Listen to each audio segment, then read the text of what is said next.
नमस्कार साथियों, मैं रत्ना वोरा अहमदाबाद गुजरात से। मेरा YouTube चैनल रत्ना वोरा बेबाक में आप सभी का बहुत बहुत स्वागत है।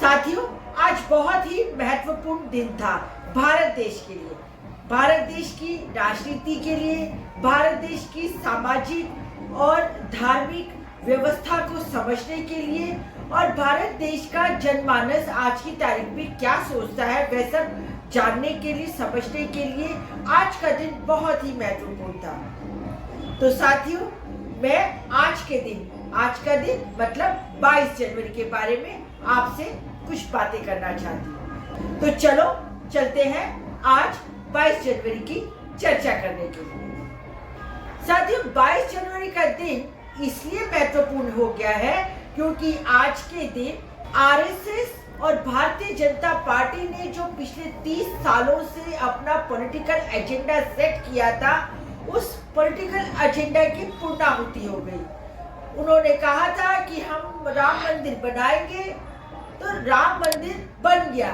बेशक उन्होंने नहीं बनाया, ये राम मंदिर सुप्रीम कोर्ट के ऑर्डर से सरकारी खर्चे से बना, यानी कि आपके और हमारे खर्चे से बना, पर राम मंदिर बन गया।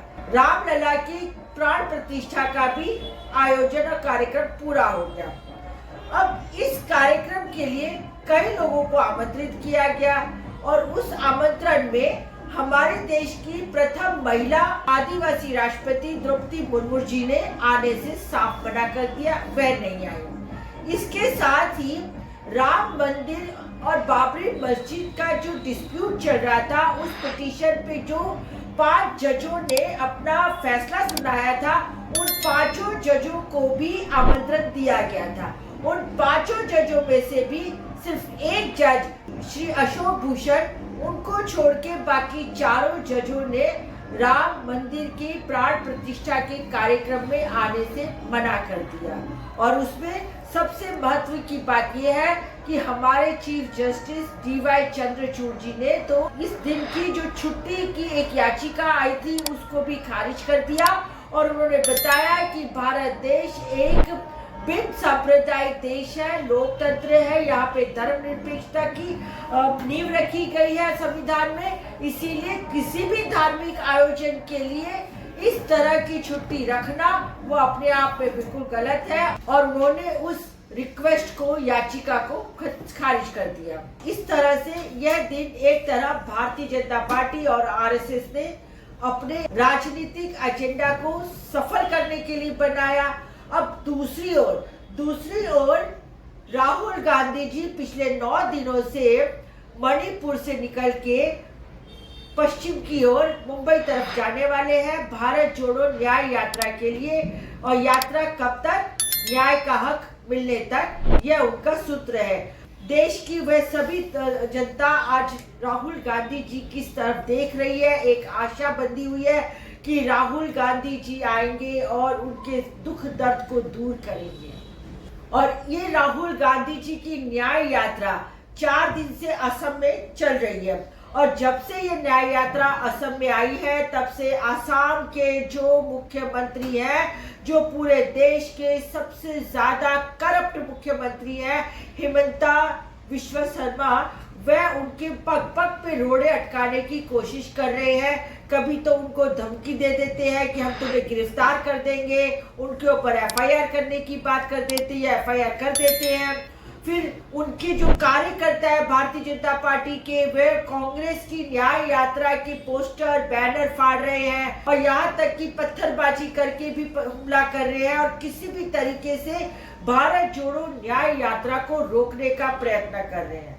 और आज तो भारत जोड़ो न्याय यात्रा जब आसाम के श्री देशंकर देव के मंदिर में जाकर दर्शन करना चाहती थी तो वहां पे भी उन्हें परमिशन नहीं दिया। तब राहुल गांधी जी ने बोला, अच्छा ठीक है, मैं अपने साथियों के साथ नहीं परंतु अकेला ही जाके दर्शन करूंगा, तो उसके लिए भी परमिशन नहीं दी गई। राहुल गांधी जी ने कहा कि अच्छा ठीक है, आपके सुप्रिंटेंडेंट पुलिस को मेरे साथ भेज दीजिए, डिस्ट्रिक्ट मजिस्ट्रेट को मेरे साथ भेज दीजिए, कलेक्टर को मेरे साथ भेज दीजिए, परंतु मुझे दर्शन तो करने दीजिए। पर वह भी रिक्वेस्ट मानी नहीं गई। एक तरफ तो राम मंदिर की प्राण प्रतिष्ठा में सबको आमंत्रित कर करके बुलाया जा रहा है, और दूसरी तरफ राहुल गांधी जी खुद जब किसी एक मंदिर में जाकर दर्शन करना चाहते हैं तो उनको लॉ एंड ऑर्डर के नाम से दर्शन करने भी नहीं दिया जा रहा। यह हो गया है देश का लोकतंत्र का बुरा हाल। लोकतंत्र को हर तरीके से दबाया जा रहा है, कुचला जा रहा है, और जहां जहां ये भारतीय जनता पार्टी का बस चल रहा है वहां वहां वह सामाजिक न्याय की विचारधारा रखने वाली और सामाजिक न्याय की बात करने वाली पार्टी को अर्थात कांग्रेस को पग पग पर रोकने की कोशिश कर रही है।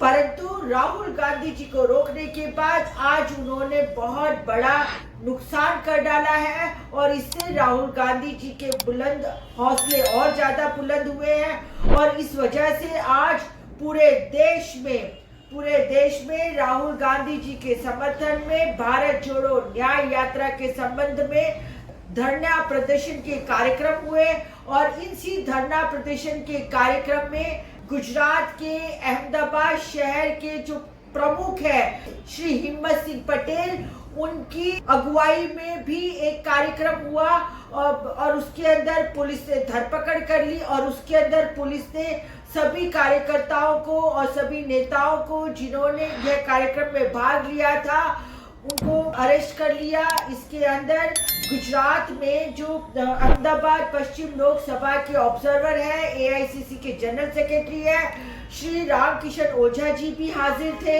इसी तरह गुजरात के वरिष्ठ प्रवक्ता श्री मनीष दोशी जी भी हाजिर थे, और वे तमाम लोग हाजिर थे जिन्हें राहुल गांधी जी के लिए प्यार है, मोहब्बत है, और वे राहुल गांधी जी को आगे बढ़ता हुआ देखना चाहते हैं। 2024 में इंडिया गठबंधन को जीतते हुए देखना चाहते हैं। किस तरीके से देखिए आज पुलिस ने इन सब लोगों को लेकर पुलिस चौकी में डिटेन करके रख लिया। अभी कुछ तस्वीरें आप यहाँ देख सकते हैं, छोटे कुछ वीडियो क्लिप्स भी आप यहाँ देख सकते हैं।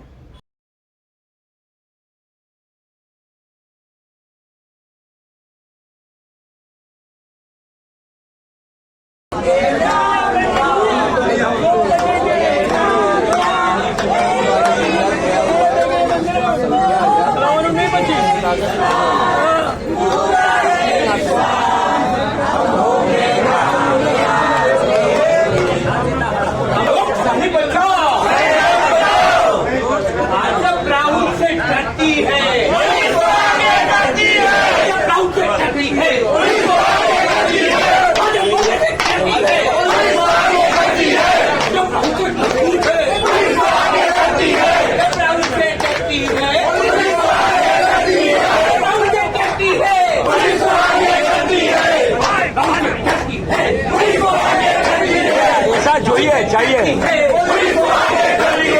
हम दीवाने कहाँ चले,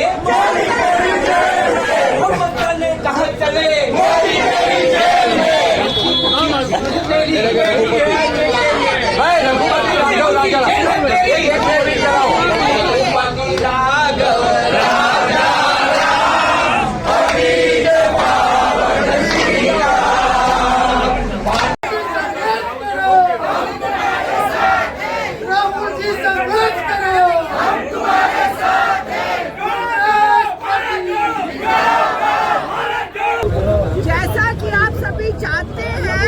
पिछले 9 दिनों से पूरे हिंदुस्तान में पूर्व से लेकर पश्चिम तक राहुल गांधी जी की भारत जोड़ो यात्रा चल रही है, और इस भारत जोड़ो यात्रा के दौरान जब असम से निकले हैं और आज वो शंकर देव जी के मंदिर से गुजरना चाहते थे, उनका दर्शन करना चाहते थे, परंतु असम की पुलिस और सबसे करप्ट मुख्यमंत्री हेमंत बिस्वा शर्मा जी ने उनको मंदिर में दर्शन करने की अनुमति नहीं दी है, और राहुल गांधी जी यहाँ पर मंदिर के आगे धरना देके बैठे हैं। इसी तरह गुजरात में, अहमदाबाद में और पूरे हिंदुस्तान में सभी लोग धरना का कार्यक्रम कर रहे हैं राहुल जी के सपोर्ट में, और हम सब राहुल जी के साथ हैं, और हम सब चाहते हैं कि 2024 में ये चाहे कितना मंदिर कर ले, परंतु अगर सरकार बनेगी तो सिर्फ और सिर्फ इंडिया गठबंधन की सरकार बनेगी 2024 में। कांग्रेस पार्टी, कांग्रेस पार्टी तरीके से पूरे देश में प्रदर्शन हो रहे हैं राहुल गांधी जी के समर्थन में, और इन्हीं सभी प्रदर्शनों को दबाने का, कुचलने का काम ये भारतीय जनता पार्टी की जहां जहां सरकारें हैं वह कर रही हैं। परंतु अब जो कांग्रेस का कार्यकर्ता है वो उठ खड़ा हुआ है, राहुल गांधी जी के साथ खड़ा है, और वे किसी भी हालात में पीछे हटने वाले नहीं है। अब देखिए राहुल गांधी जी की ये एक तस्वीर, इस तस्वीर को देखते हुए मुझे सिर्फ एक ही शेर याद आ रहा है, हम वो नहीं जो दरिया से डर जाया करते हैं, हम वो नहीं जो दरिया से डर जाया करते हैं, हम वो शख्स हैं जो समंदर भी पी जाया करते हैं।